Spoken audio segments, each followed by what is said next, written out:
Hello everyone, সকাল সকালে আবারও একটা ব্লগ স্টার্ট করছি। সকাল না, এখন বাজে 10টার মতন। এদিকে ঠাকুমা আসছে আর এখানে বেটু টোটো চেপে বসে আছে, বুঝতেই পারছো। আমি যাচ্ছি হচ্ছে ইন্দাস অনেক দিন পরই। আর এখানে ব্যাংকে আসার পর আজকে দেখতে পাচ্ছ এত লোক আছে, এগুলো হচ্ছে সব আপডেটের লাইনে দেওয়ার জন্য। কারণ হচ্ছে আগের বছরে আপডেট হয়েছে 12-23-এ, আর এটা চলছে 7-24, 7 মাস কোনো আপডেট হয়নি। মেশিন খারাপ ছিল। তারপর ঠাকুমার জন্য টাকা তুলে কিছু কাপড় আর ব্লাউজ সায়া যা থাকে কিনে নিয়ে দিলাম। তারপর এখানে বাবা দোকান করে রেখেছিল, আমার অনেকটাই সুবিধা হয়েছিল। আমি শুধু এই নতুন ছাতাটা কিনে নিয়ে এলাম বোনের জন্য।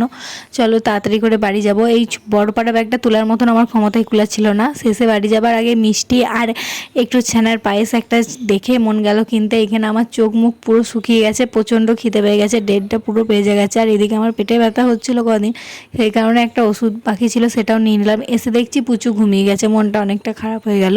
চলো দেখা হচ্ছে